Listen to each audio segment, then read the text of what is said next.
Hello everyone, welcome back to my channel. I hope आप सभी लोग अच्छे और स्वस्थ होंगे और आप सबकी पढ़ाई सही चल रही होगी।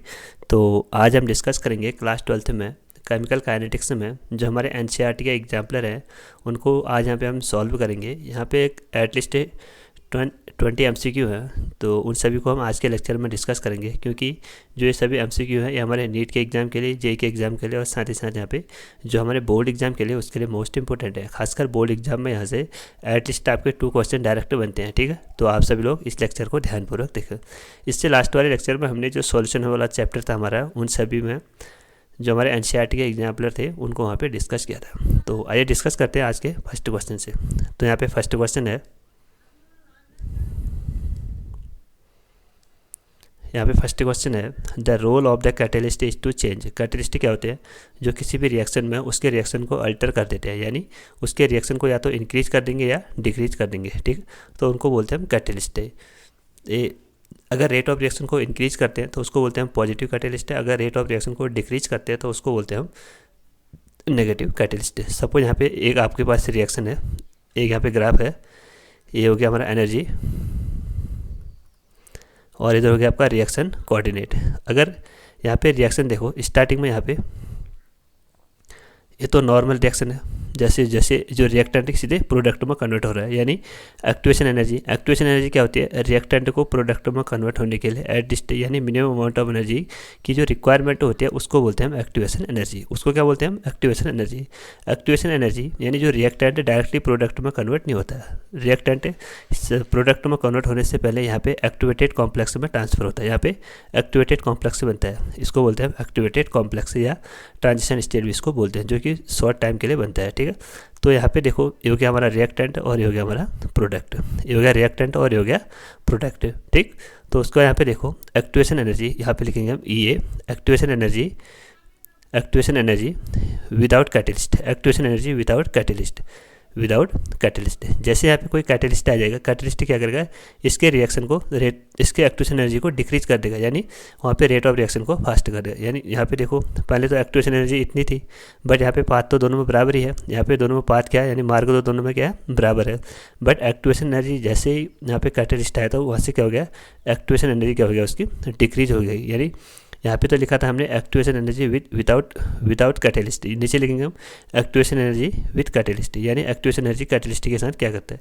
तो कैटलिस्ट का रोल क्या है? एक्टिवेशन एनर्जी को डिक्रीज करना, is to change activation energy of the reaction. तो option number C is the right answer. तो यहाँ पे टू टाइप के ग्राफ बनते हैं बेसिकली। एक तो होता है हमारा एक्सोथर्मिक रिएक्शन, एक होता है हमारा एंडोथर्मिक रिएक्शन। तो यहाँ पे देखो ये एक ग्राफ, एक मिनट, एक ग्राफ है। ठीक, इनको अच्छे से समझ लेना। यहाँ पे हो गया हमारा एनर्जी और यहाँ पे हो गया रिएक्शन कोऑर्डिनेट, फिर से यहाँ पे एनर्जी और यहाँ पे हो गया रिएक्शन कोऑर्डिनेट। तो ये हो गया आपका रिएक्टेंट और ये हो गया तुम्हारा प्रोडक्ट। ठीक है, सेम वैसे ही यहाँ पे हो गया तुम्हारा रिएक्टेंट और ये हो गया तुम्हारा प्रोडक्ट। तो यहाँ पे देखो जो फर्स्ट वाला ग्राफ है यह हमारा एक्सोथर्मिक का है। फर्स्ट वाला ग्राफ किसका? हमारा एक्सोथर्मिक का। सेकंड वाला किसका? हमारा एंडोथर्मिक रिएक्शन का। एक्सोथर्मिक रिएक्शन क्या होता है? जहाँ पे हीट रिलीज होती है, जहाँ पे हीट रिलीज होगी, अगर वहाँ पे हीट रिलीज होगी तो वहाँ पे क्या होगा? देखो जो रिएक्टेंट की एनर्जी होती है as greater as compare to energy of the product, यानी जो रिएक्टेंट की एनर्जी है, यहाँ पे एनर्जी है, ये वाला टाइम क्या आपका? एनर्जी। तो यहाँ पे ये वाला हो गया आपका रिएक्टेंट, ये हो गया आपका प्रोडक्ट, ये हो गया आपका रिएक्टेंट और ये हो गया आपका प्रोडक्ट। तो यहाँ पे क्या हो रहा है? देखो जो एक्टिवेशन एनर्जी है, यानी जो रिएक्टेंट की एनर्जी है वो तो कम है, ज़्यादा है, और प्रोडक्ट की एनर्जी कम है। तो in the case of exothermic reaction, क्योंकि यहाँ पे हीट क्या हो रही? रिलीज हो रही है। यहाँ पे हीट क्या हो रही? रिलीज हो रही। यहाँ पे हीट रिलीज क्यों हो रही? क्योंकि इसकी एनर्जी ज़्यादा है। अगर एनर्जी ज़्यादा होगी तो क्या होगा? रिलीज करेगा। तो सेम वैसे सेकंड वाला ग्राफ हमारा एंडोथर्मिक रिएक्शन के लिए। एंडोथर्मिक में क्या है? देखो यहाँ पे रिएक्टेंट और ये प्रोडक्ट, इसमें किसकी एनर्जी ज़्यादा है? इसमें एनर्जी ऑफ प्रोडक्ट ज़्यादा है एज कम्पेयर टू रिएक्टेंट। तो यहाँ पे क्या करेंगे? रिएक्टेंट की एनर्जी यहाँ पे क्या हो जाएगी? देखो यहाँ पे क्या है? यहाँ पे रिएक्टेंट की एनर्जी कम है और प्रोडक्ट की एनर्जी क्या है? ज़्यादा है। प्रोडक्ट की एनर्जी ज़्यादा है तो रिएक्शन किस साइड जाएगी? Backward side. तो इससे क्या होगा? टेम्परेचर इंक्रीज हो जाता है। अगर टेम्परेचर इंक्रीज होगा तो एंडोथर्मिक रिएक्शन भी इंक्रीज होगी, अगर टेम्परेचर इंक्रीज होगा तो एक्सोथर्मिक रिएक्शन डिक्रीज होती है। तो यहाँ पे देखो इतने वाले गैप को, जो रिएक्टेंट है और प्रोडक्ट है, इस वाले गैप को बोलते हैं हम डेल्टा एच, यानी चेंज इन एंथैल्पी। तो यहाँ पे देखो जो एक्टिवेशन एनर्जी यानी कैटेलिस्टिक क्या करे, इसको कैटेलिस्टिक क्या करता है, इसको अल्टर करता है, इसको ना इसको चेंज नहीं करता, इट डज नॉट अल्टर। जितने भी हमारे डेल्टा एच हो गया, डेल्टा जी हो गया, डेल्टा एच हो गया, यानी change in enthalpy, Gibbs free energy और एंट्रोपी ऑफ द रिएक्शन, इसमें क्या होता है, इनको कोई भी इनको अल्टर नहीं करता है, क्योंकि ये सभी क्या होते हैं, स्टेट फंक्शन होते हैं। स्टेट फंक्शन क्या होते हैं, जो इनिशियल स्टेट और फाइनल स्टेट पे डिपेंड करते हैं। ये सभी टर्म वाले क्या हमारे इनिशियल स्टेट में डिपेंड करते हैं, स्टेट वाले फंक्शन होते हैं। तो यहाँ पे भी देखो डेल्टा एच इतना ही है और यहाँ पे भी डेल्टा एच इतना ही है। तो यहाँ पे कैटेलिस्टिक क्या कर रहा है, इनको अल्टर नहीं कर रहा है। ठीक है, तो ये वाले दोनों ग्राफ ये अच्छे से याद कर लेना। उसके बाद यहाँ पे सेकंड क्वेश्चन है, in the presence of a catalyst the heat evolved और अब्जॉर्ब्ड ड्यूरिंग द रिएक्शन। ये वाला देखो, ये वाला ग्राफ देखो। तो जो डेल्टा जी है, तो डेल्टा जी जैसे यहाँ पे रिएक्शन है, इसमें पार्टिसिपेट कर रहा है या नहीं कर रहा है, तो वहाँ पे क्या होगा, रिमेन कांस्टेंट। तो यहाँ पे है, in the presence of a catalyst the heat evolved और absorbed during the reaction remain unchanged, यानी रिमेन कांस्टेंट। ठीक, तो वहाँ पे कोई भी रिएक्शन अल्टर नहीं हो रहा है। उसके बाद यहाँ पे अगला क्वेश्चन है, activation energy of a chemical reaction can be determined by. Activation energy को आप किससे डिटरमाइन करते हो, इसको डिटरमाइन करने के लिए आप एक इक्वेशन पढ़ते हो, आरएनएस इक्वेशन। आरएनएस इक्वेशन क्या होता है, के इज इक्वल टू ए की पावर माइनस ए अपॉन आर टी। अगर यहाँ पे दो टेम्परेचर, यहाँ पे अगर टेम्परेचर अलग अलग है और उनका रेट कांस्टेंट भी अलग अलग है, तो यहाँ पे इक्वेशन आती है log K2 upon K1 is equal to E A upon 2.303 R 1 upon T1 minus 1 upon T2। तो यहाँ पे क्या हो रहा है, देखो, डिटरमाइन द रेट कांस्टेंट है two different temperature, determine the rate constant है टू टेम्परेचर। तो option number b is the right answer. तो यहाँ पे आपको क्या करना है, जो एक्टिवेशन एनर्जी है, ये वाली एक्टिवेशन एनर्जी, उसको आप किससे डिटरमाइन कर रहे हो, टू डिफरेंट टेम्परेचर पे हम उसको डिटरमाइन कर रहे हो। उसके बाद अगला क्वेश्चन है, the activation energy of A forward reaction E1 plus E2 and product is stable at the product. इसको हम ग्राफ के थ्रू समझेंगे, क्योंकि यहाँ पे ग्राफ भी दिया गया। देखो, ये हमारा एनर्जी, ये हमारा रिएक्शन कोऑर्डिनेट। तो ये वाला ग्राफ किसका, अभी बताया था मैंने किसका है, ये वाला ग्राफ हमारा एंडोथर्मिक रिएक्शन का। एंडोथर्मिक रिएक्शन का क्यों है, क्योंकि जो एंडोथर्मिक रिएक्शन है उसमें रिएक्टेंट की एनर्जी कम होती है और प्रोडक्ट की एनर्जी ज़्यादा होती है। ये वाला हो गया एक्टिवेटेड कॉम्प्लेक्स, और इसको बोलेंगे हम डेल्टा एच, क्योंकि ये रिएक्शन देखो रिएक्टेंट प्रोडक्ट में कन्वर्ट हो रहा है, तो इसको बोलेंगे हम फॉरवर्ड रिएक्शन। तो एक्टिवेशन एनर्जी ऑफ फॉरवर्ड किसके बराबर है, ये दोनों के सम। तो activation energy of backward plus delta H किसके बराबर है, डेल्टा एच के बराबर। यानी उसमें क्या लिखा है, देखो E1 प्लस E2। ठीक है, और उसके बाद यहाँ पे देखो, हम जानते हैं कि जो एनर्जी है इन केमिस्ट्री में, एनर्जी और स्टेबिलिटी एक दूसरे के इन्वर्सली प्रोपोर्शनल होते हैं। तो यहाँ पे रिएक्टेंट की और प्रोडक्ट में से किसकी एनर्जी ज़्यादा है, प्रोडक्ट की एनर्जी ज़्यादा है। अगर जिसकी एनर्जी ज़्यादा होगी वो उतना अनस्टेबल होगा, यानी इसकी एनर्जी ज़्यादा है तो ये लेस स्टेबल होगा, और इसकी एनर्जी कम है तो ये ज़्यादा स्टेबल होता है। तो यहाँ पे प्रोडक्ट की एनर्जी क्या है, कम है। और फॉरवर्ड रिएक्शन किसके बराबर है, E1 प्लस E2, यानी डेल्टा एच प्लस EA के बराबर है। तो यहाँ पे क्या है, activation energy of the forward reaction E1 plus E2 and product is less stable than the reactant. Option number a first is the right answer. उसके बाद यहाँ पे अगला क्वेश्चन है, consider the first order gas phase decomposition reaction take place. यहाँ पे हमको एक क्वेश्चन बताने की, जो फर्स्ट ऑर्डर है, जो गैस फेज यानी जो प्रेशर के टर्म है, वहाँ पे कौन सी इक्वेशन होती है। अगर जो कंसंट्रेशन टर्म है तो वहाँ पे इक्वेशन आती है K is equal to 2.303 upon T log A0 upon AT। A0 क्या होता है यहाँ पे, initial concentration of the reactant, यानी जब टाइम कितना होता है, 0 होता है। और AT क्या होता है, final concentration of the reactant, यानी जब टाइम इंक्रीज होता है। ये तो था रेट ऑफ द यानी कंसंट्रेशन, जो इंटीग्रेटेड रेट लो, जब वहाँ पे हमारा कंसंट्रेशन टर्म हम यूज़ करते हैं। अगर हम यहाँ पे प्रेशर टर्म यूज़ करते हैं, यानी गैस फेज यूज़ करते हैं, तो वहाँ पे इक्वेशन आती है K is equal to 2.303 upon T log PI upon 2 PI minus PT। तो option number b is the right answer. ये वाली इक्वेशन आपको डायरेक्ट याद होनी चाहिए। उसके बाद यहाँ पे अगला क्वेश्चन है, according to the Arrhenius equation K is equal to A, अभी बताया था मैंने, K is equal to A E की power minus A upon RT of the following represent है। यहाँ पे आपको ग्राफ खींचना है ln K versus 1 upon T। तो इसको, ये वाला आरएनएस इक्वेशन है, जब इसको आप लॉग में कन्वर्ट करोगे तो यहाँ नेचुरल लॉग में तो क्या आएगा, ln K is equal to ln A minus A upon RT। तो ये हो गया आपको, जब आप इसको स्ट्रेट लाइन से कंपेयर करोगे तो y is equal to mx plus c। तो यहाँ पे m क्या है, स्लोप, और c क्या है यहाँ पे इंटरसेप्ट है। तो इतना वाला पार्ट देखो, ये वाला पार्ट तो हो गया इसका स्लोप, ये वाला पार्ट तो क्या हो गया इसका स्लोप, और ln a क्या हो गया इसका इंटरसेप्ट। तो यहाँ पे क्या रहा है देखो, इसकी जो स्लोप है इसकी वैल्यू नेगेटिव आ रही, तो option number first is the right answer. अगर यहाँ पे पूछता है इसका इंटरसेप्ट, तो इसका इंटरसेप्ट क्या होगा, इतने वाले पार्ट को बोलते हैं इंटरसेप्ट, तो वहाँ पे इसकी वैल्यू क्या है ln a, और स्लोप क्या है इसका -a/r। तो आई होप आप सभी को ये दोनों समझ में आ गए होंगे। तो यहाँ पे अगला क्वेश्चन है, consider the RNS equation given below, mark the correct option. यहाँ पे आपको इक्वेशन बताना है, तो देखो k = a e⁻a/RT, a/RT। तो आपको यहाँ पे क्या करना है, देखो आपको यहाँ पे बताना है कि रेट कांस्टेंट है, जो रेट कांस्टेंट है k, उसकी वैल्यू कैसे इंक्रीज होगी, क्योंकि यहाँ पे देखो जो k है वो एक्टिवेशन एनर्जी यहाँ पे नेगेटिव में, और यहाँ पे टेम्परेचर क्या है उसके क्या है उसके डिनोमिनेटर में है।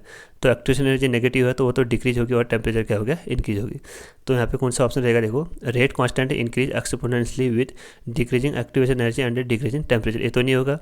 Rate constant increase exponentially with decreasing activation energy and increasing temperature, यानी आपको क्या करना है, वहाँ पे एक्टिवेशन एनर्जी को तो कम करना है, क्यों, क्योंकि वैसे नेगेटिव में है, और टेम्परेचर को वहाँ पे क्या करना है, आपको इंक्रीज करना है। उसके बाद यहाँ पे अगला क्वेश्चन है, a graph of the volume of the hydrogen released versus, यहाँ पे आपको जो हाइड्रोजन वर्सेस टाइम है, यहाँ पे आपको कंसंट्रेशन देना है, और यहाँ पे 40% में आपको जो 40 सेकंड है वहाँ पे आपको ग्राफ बताना है। 40 सेकंड में क्या आ जाएगा, यानी 40 सेकंड कहाँ पे है, ये वाला 40 सेकंड, और यहाँ से कहाँ तक है, ये वाला टर्म, यानी V3 है, और कहाँ तक जा रहा है, V0 तक, यानी जब कंसंट्रेशन दोनों का 0 है, यानी V3 - 0/40 - 0। तो कौन से ऑप्शन में, option number C is the right answer. उसके बाद यहाँ पे अगला क्वेश्चन है, ये भी वहाँ क्वेश्चन नंबर उसी से ग्राफ से क्वेश्चन है, consider the graph given below, which of the following option does not show the instantaneous rate of the reaction at the 40 second. तो वहाँ पे आप ग्राफ देखोगे तो वहाँ पे ऑप्शन नंबर भी आपका राइट होगा, क्योंकि वहाँ पे जो आप ग्राफ देखोगे वहाँ पे आपको इंस्टेंटेनियस के रिस्पेक्ट में बताना है। इंस्टेंटेनियस क्या होता है, जहाँ पे रेट इंस्टेंट टाइम में निकल जाता है, यानी एक शॉर्ट टाइम में आपको वहाँ पे रेट ऑब्टेंड हो जाता है, और एवरेज रेट क्या होता है, जहाँ पे आपको लॉन्ग टर्म में रेट ऑफ रिएक्शन ऑब्टेंड होते हैं। उसके बाद यहाँ पे अगला क्वेश्चन है, question number 9, which of the following is not correct about the order of a reaction. Order of a reaction क्या होता है, देखो सपोज आपका रेट ऑफ रिएक्शन है R = K, A⁴A B⁴B। तो यहाँ पे क्या देखो, जो रेट है, जो रिएक्टेंट के जो कंसंट्रेशन है, कंसंट्रेशन के पावर में जो भी यहाँ पे पावर में जो भी वर्ड, इसको है sum of the power of the concentration time inward in the rate law expression is called है ऑर्डर ऑफ द रिएक्शन। तो यहाँ पे जो भी इनके पावर, जो भी कंसंट्रेशन है रिएक्टेंट, जो भी यहाँ पे रिएक्टेंट के पावर में है, जो भी यानी जो कंसंट्रेशन के रिएक्टेंट के पावर में है, उनको बोलते हैं हम order of a reaction. A क्या है, order of a reaction with respect to A, और बी क्या है, order of a reaction with respect to B. अगर हम दोनों को ऐड करते हैं तो उसको क्या बोलेंगे हम, overall the order of the reaction. तो और ये जो ऑर्डर ऑफ ए रिएक्शन है इसको हम एक्सपेरिमेंटली डिटरमाइन करते हैं, यानी आप इसको प्रैक्टिकली डिटरमाइन नहीं करोगे, इसको आप प्रैक्टिकली डिटरमाइन करोगे, यानी ये आपको थियोरेटिकली ऑब्टेंड नहीं होगा, इसको आप प्रैक्टिकल के थ्रू डिटरमाइन करते हो। अगर इसको प्रैक्टिकल के थ्रू डिटरमाइन करोगे तो वहाँ पे उसकी वैल्यू एग्जैक्ट तो आएगी नहीं, उसकी वैल्यू आपकी फ्रैक्शन में भी हो सकती है, ठीक है, नेगेटिव में भी हो सकती है, और पॉजिटिव में भी हो सकती है, और पॉजिटिव में भी हो सकती है। तो यहाँ पे देखो, और 0 भी हो सकती है, ठीक है। और तो यहाँ पे क्या लिखा है, rate of a reaction can be fraction number, ये तो हो सकती है। Order of a reaction is experimentally determine quantity, इसको आप और एक्सपेरिमेंट के थ्रू डिटरमाइन करते हो। तो ऑप्शन नंबर बी भी सही है। Order of a reaction is always, यहाँ पे ऑलवेज नहीं होता है, हमेशा जरूरी नहीं हो कि वहाँ पे ऑर्डर ऑफ ए रिएक्शन उसके बराबर हो। कब हो गए, जब वहाँ पे आपका क्या होगा, एलिमेंट्री रिएक्शन होता है। एलिमेंट्री रिएक्शन क्या होता है, जो 1 स्टेप में कंप्लीट होते हैं उसको बोलते हैं हम elementary reaction. Suppose a b में डायरेक्टली कन्वर्ट हो जाता है तो उसको बोलते हैं हम एलिमेंट्री रिएक्शन। सेकंड होता है आपका कॉम्प्लेक्स रिएक्शन। कॉम्प्लेक्स रिएक्शन क्या होता है, सपोज ए से आपको बी बनाना है, तो सपोज ए से सी में जाएगा, सी से डी में जाएगा, और डी से बी में जाएगा। तो यहाँ पे स्टेप क्या हो रहे हैं, अलग अलग हो रहे हैं, और जो इसमें से जो भी स्लो स्टेप होगी वही आपका RDS होता है, यानी रेट डिटरमाइन स्टेप वही होता है। जो भी स्टेप स्लो होगा वही क्या होगा, आपका RDS स्टेप होता है, ठीक है। उसके बाद ये वाला ऑप्शन क्या हो गया, इसका गलत हो गया, क्योंकि यहाँ पे ऑलवेज इक्वल उसके बराबर नहीं होता है। तो उसके बाद क्या है, order of a reaction in the sum of the power of the molar concentration of the reactant time involve in the rate law expression. ये वाला ऑप्शन क्या आपका सही है। तो ऑप्शन नंबर कौन सा गलत है, इसका option number C is the right answer. उसके बाद अगला क्वेश्चन है which of the following statement is correct. आपको यहाँ पे करेक्ट स्टेटमेंट बताना है। Rate of a reaction decrease with passage of the time as the concentration of the reactant decrease. तो रेट ऑफ रिएक्शन क्या है? Rate of reaction ROR is equal to change in concentration of the reactant, change in concentration of the reactant divided by change in time, और change in concentration of the product divided by change in time. यहाँ पे negative क्यों लगा रहे हैं? यहाँ पे देखो ये ग्राफ समझो। सपोज आपका रिएक्टेंट इनिशियल तो 100% होगा, अगर टाइम यहाँ पे ये हो गया आपका कंसंट्रेशन और ये हो गया आपका टाइम। जैसे टाइम इंक्रीज होगा, जैसे टाइम इंक्रीज होगा तो रिएक्टेंट क्या हो जाए? प्रोडक्ट में कन्वर्ट होगा। अगर प्रोडक्ट में कन्वर्ट होगा तो रिएक्टेंट का कंसंट्रेशन डिक्रीज हो जाता है। और जैसे आपका जो प्रोडक्ट है वो इनिशियली तो 0 होगा, जैसे टाइम इंक्रीज होगा तो रिएक्टेंट तो प्रोडक्ट क्या होगा? इंक्रीज होने लगता है। तो ये हो गया आपका प्रोडक्ट और ये हो गया आपका रिएक्टेंट। तभी हम यहाँ पे नेगेटिव लगाते हैं। नेगेटिव इसलिए लगाते हैं क्योंकि यहाँ पे रिएक्टेंट का कंसंट्रेशन डिक्रीज होता है, और प्रोडक्ट में पॉजिटिव क्यों लगाते हैं? क्योंकि वहाँ पे प्रोडक्ट का कंसंट्रेशन इंक्रीज होता है। तो यहाँ पे फर्स्ट ऑप्शन क्या आपका सही है। यहाँ पे क्या लिखा है? Rate of a reaction decrease. यहाँ पे रेट ऑफ ए रिएक्शन क्या हो रहा है? आपका डिक्रीज होता है, जैसे आपका टाइम क्या हो रहा है? इंक्रीज हो रहा है। ठीक है, option number first is the right answer. उसके बाद यहाँ पे अगला क्वेश्चन है, इसमें आपको बताना है which of the following is the correct expression of the rate of the reaction given below. आपको यहाँ पे रेट ऑफ द रिएक्शन बताना है। रेट ऑफ द रिएक्शन के लिए क्या लिखते हैं? देखो, जो भी आपका स्टोइकोमेट्रिक कोएफिशिएंट है उसको हम डिवाइड करते हैं। तो यहाँ पे ये वाला पार्ट आपका रिएक्टेंट हो गया और ये वाला पार्ट आपका प्रोडक्ट हो गया। और रिएक्टेंट के केस में हम नेगेटिव साइन लेते हैं और प्रोडक्ट के साइन में पॉजिटिव साइन लेते हैं। नेगेटिव साइन क्यों लेते हैं? क्योंकि वहाँ पे रिएक्टेंट का कंसंट्रेशन डिक्रीज होता है। तो इसके लिए आप क्या लिखोगे? Rate of reaction, rate of reaction minus 1/5 D यानी delta BR upon delta t is equal to, फिर क्या है? Minus delta BrO3 divided by delta t is equal to 6H है। तो उसके लिए क्या लिखोगे? Minus 1/6 delta H positive upon delta t. उसके बाद इसके लिए क्या लिखोगे? Is equal to plus 1/3। यहाँ पे प्लस क्यों करोगे? क्योंकि ये वाला पार्ट यहाँ पे प्लस करोगे क्योंकि ये वाला पार्ट आपका प्रोडक्ट आ गया। तो इसके लिए होगा plus 1/3 delta BR2 upon delta t is equal to, उसके बाद क्या है? Plus 1/3 delta H2 upon delta t. But यहाँ पे किसके बीच कंपेयर करना है? ये वाला पार्ट हो गया डेल्टा BR और डेल्टा H के बीच यहाँ पे कंपेयर करना है। तो उसके लिए क्या लिखोगे? देखो, ये वाला टर्म हो गया, एक टर्म ये हो गया आपका, एक टर्म ये हो गया, दोनों को कंपेयर करोगे तो यहाँ पे क्या आ जाएगा? Delta BR upon delta t, ये वाला 5 इसके ऊपर जाएगा तो 5/6 delta H positive upon delta t. कौन से ऑप्शन में है? Option number C is the right answer. जिसके भी दिया गया उसको कंपेयर करोगे। सपोज यहाँ पे दिया होता है आपको इसके बीच और इसके बीच कंपेयर करने पड़ते, तो आप वहाँ पे अलग से कंपेयर करते हैं। ठीक है, उसके बाद यहाँ पे अलग से क्वेश्चन है which of the following graph represent the exothermic reaction. Exothermic reaction क्या होता है? जहाँ पे हीट रिलीज होती है, यानी वहाँ पे रिएक्टेंट की एनर्जी ज़्यादा होती है और प्रोडक्ट की एनर्जी कम होती है। तो कौन सा ऑप्शन है? Option number first is the right answer, यानी option number 1 is the right answer. और सेकंड वाला किसका है? ये हो गया आपका एक्सोथर्मिक के लिए। और लास्ट वाला, क्योंकि यहाँ पे रिएक्टेंट की एनर्जी भी बराबर है, प्रोडक्ट की एनर्जी भी बराबर है, तो ये वाला ग्राफ क्या हो गया आपका? किसी के लिए भी नहीं। उसके बाद है द रेट लॉ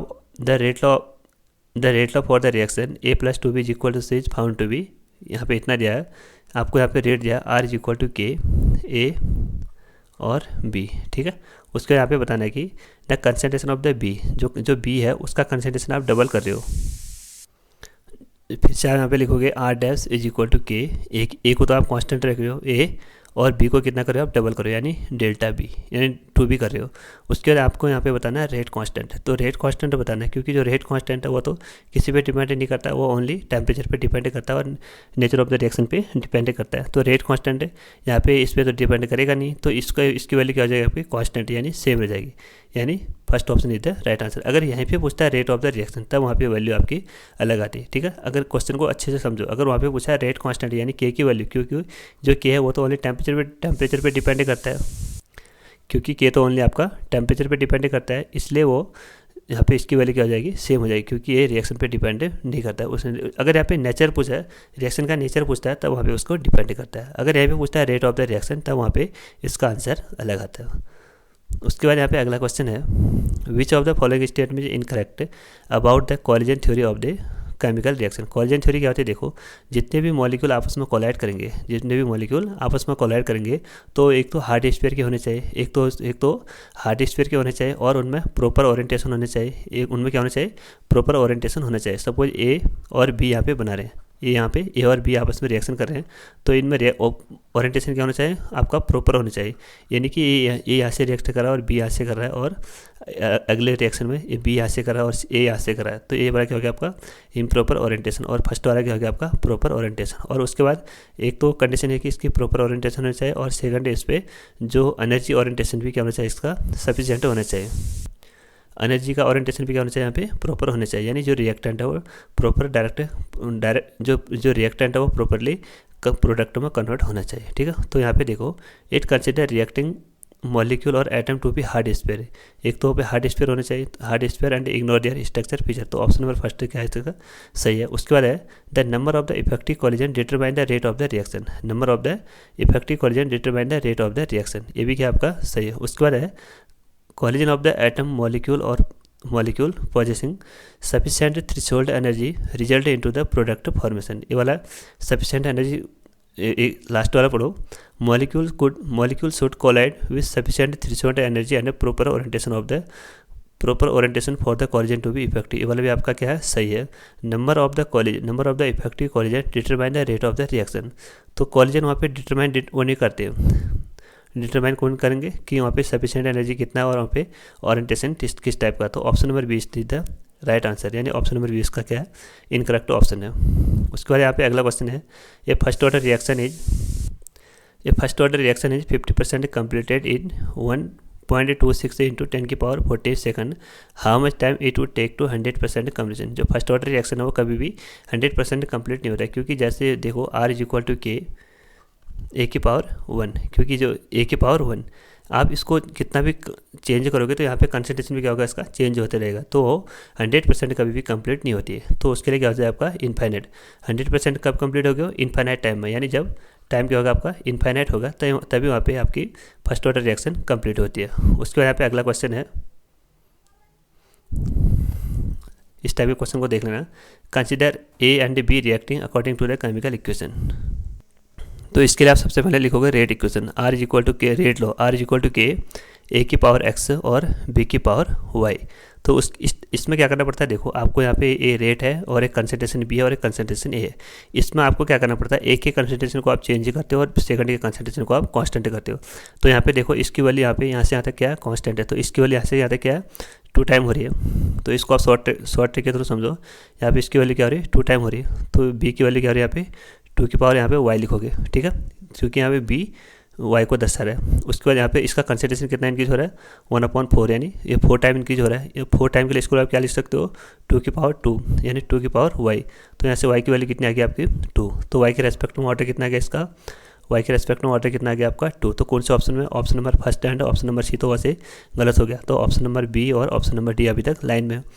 उसके बाद आपको फिर से क्या करना है, आपने बी का कंसंट्रेशन निकालेगा, आप ए का निकालोगे, ए के लिए आप क्या करोगे ए के कंसंट्रेशन को चेंज करोगे, बी के कंसंट्रेशन को कांस्टेंट करोगे, तो यहाँ से यहाँ तक वैल्यू इसकी कितनी हो जा रही है, इस सेकंड ये 2 टाइम इंक्रीज हो रही है, यानी 2 की पावर x, और यहाँ से यहाँ तक वैल्यू इसकी क्या है कांस्टेंट है, तो और ये कितना इंक्रीज हो रहा है 2 टाइम, ये कितना टाइम हो रहा है इंक्रीज हो रहा है 2 टाइम, तो यहाँ से 2 की पावर 1, तो x की पावर कितनी होगी इसकी 1, तो ए के रेस्पेक्ट में कितना ऑर्डर आ गया 2, ए के रेस्पेक्ट में कितना ऑर्डर आ गया 1 और बी के रेस्पेक्ट में 2, तो option number b is the right answer. अगला क्वेश्चन देखेंगे यहाँ पे, अगला क्वेश्चन है फिर से कैटेलिस्ट से आ गया, देखो catalyst it catalyse the forward and backward reaction to the same extent, ये तो ऑप्शन सही है, क्योंकि जो कैटेलिस्ट है वो जितने भी रिएक्शन जो भी बैकवर्ड और फॉरवर्ड रिएक्शन दोनों के लिए सेम होता है। It alter the delta G of the reaction, ये ऑप्शन क्या होगा आपका गलत है, क्योंकि मैंने आपको बताया जो है डेल्टा जी हो, डेल्टा एच हो, डेल्टा एस हो, उन सभी को वो अल्टर नहीं करता है। क्यों, क्योंकि ये सभी क्या होते हैं आपके स्टेट फंक्शन होते हैं। स्टेट फंक्शन क्या होते हैं जो इनिशियल स्टेट और फाइनल स्टेट पे डिपेंड करते हैं। It is a substance that does not change the equilibrium constant of a reaction, ये भी आपका क्या है सही है। उसके बाद फिर है it provide an alternate mechanism, it provide an alternate mechanism by reducing activation energy between the reactant and product, यानी जो कैटेलिस्ट होता है क्या करता है रिएक्टेंट और प्रोडक्ट की एनर्जी में जो उसकी कैटेलिस्ट है जो एक्टिवेशन एनर्जी है उसको डिक्रीज करता है। तो ऑप्शन नंबर 20 का क्या हो गया राइट आंसर हो गया, क्योंकि जो कैटेलिस्ट है वो चाहे डेल्टा जी हो यानी गिब्स फ्री एनर्जी हो, डेल्टा एच हो यानी एंथैल्पी ऑफ द रिएक्शन यानी, और लास्ट हो गया आपका एंट्रोपी ऑफ द रिएक्शन, उसको वो अल्टर नहीं करता है। उसके बाद यहाँ पे अगला क्वेश्चन है the value of the rate constant of A pseudo first order reaction. Pseudo first order reaction क्या होता है, देखो आर इज सपोज यहाँ पे आर इज इक्वल टू के, ए की पावर हो गया आपका एक्स और बी की पावर हो गया आपका वाई। तो वैसे तो reaction pseudo first order reaction वैसे तो सेकंड ऑर्डर की रिएक्शन होती हैं, बट इसमें से एक का कंसंट्रेशन क्या होता है आपका ज़्यादा होता है। अगर हम एक का कंसंट्रेशन ज़्यादा होता है तो उसको हम क्या कर सकते हैं, कांस्टेंट मानेंगे, उसको क्या करेंगे हम कांस्टेंट मानेंगे। सपोज यहाँ पे देखो आपके पास यहाँ पे 100 ml वाटर है, 100 ml क्या है आपका वाटर है, उसमें से आपने यहाँ पे 0.1 ml वाटर को निकाल दिया, तो उस पर से उसको कुछ इफेक्ट पड़ेगा नहीं, क्योंकि उसका कंसंट्रेशन यहाँ पे क्या है ज़्यादा है, यानी जितना वैल्यू आप निकाल रहे हो उसको क्या कर रहे हो आप नेग्लेक्ट कर रहे हो। तो उसके लिए सपोज यहाँ पे ए का कंसंट्रेशन ज़्यादा है, अगर ए का कंसंट्रेशन ज़्यादा है तो इसको कैसे लिख सकते हैं, आर इज इक्वल टू के डैश बी की पावर वाई। के डैश क्या है, के ए की पावर एक्स है, यानी ए का कंसंट्रेशन यहाँ पे क्या है ज़्यादा है, तो उसको बोलते हैं स्यूडो फर्स्ट ऑर्डर रिएक्शन। यानी अगर किसी रिएक्शन में ए का कंसंट्रेशन ज़्यादा होता है तो उसको हम कांस्टेंट मारते हैं, और वहाँ पे जो रिएक्शन होती है वो स्यूडो फर्स्ट ऑर्डर रिएक्शन होती है। स्यूडो यानी नकल करना, ठीक है, यानी तो कौन सा ऑप्शन से हो गया, depend on the concentration of the reactant present in excess, यानी जो एक्सेस अमाउंट में प्रेजेंट होती है उसको बोलते हैं हम, जिसमें से एक का कंसंट्रेशन ज़्यादा होता है तो उसको बोलते हैं स्यूडो फर्स्ट ऑर्डर रिएक्शन। उसके बाद यहाँ पे अगला है consider the reaction a to b. आपके पास ये रिएक्शन है ए टू बी, उसके आपको बताना है the concentration of both the reactant and product to varies. आपको यहाँ पे डायरेक्टली ग्राफ बताना है, अभी मैंने ग्राफ बताया था, ये आपका कंसंट्रेशन और ये आपका टाइम। इनिशियली रिएक्टेंट क्या होता है आपका 100% और प्रोडक्ट 0। रिएक्टेंट जैसे टाइम इंक्रीज होगा तो टाइम के साथ क्या होगा डिक्रीज होगा, तो ये होगा रिएक्टेंट। और प्रोडक्ट क्या होता है, जैसे टाइम इंक्रीज होगा तो प्रोडक्ट क्या होगा, प्रोडक्ट भी इंक्रीज होगा, तो ये हो गया आपका प्रोडक्ट। तो कौन से ऑप्शन में, option number be the right answer. उसके बाद हाँ ये लास्ट क्वेश्चन था। तो आई होप आप सभी को आज के क्वेश्चन समझ में आ गए होंगे। तो अगर आप इस चैनल पे नए हो तो चैनल को जरूर सब्सक्राइब करें और अपने दोस्तों के साथ ज़्यादा से ज़्यादा शेयर करें। Thank you.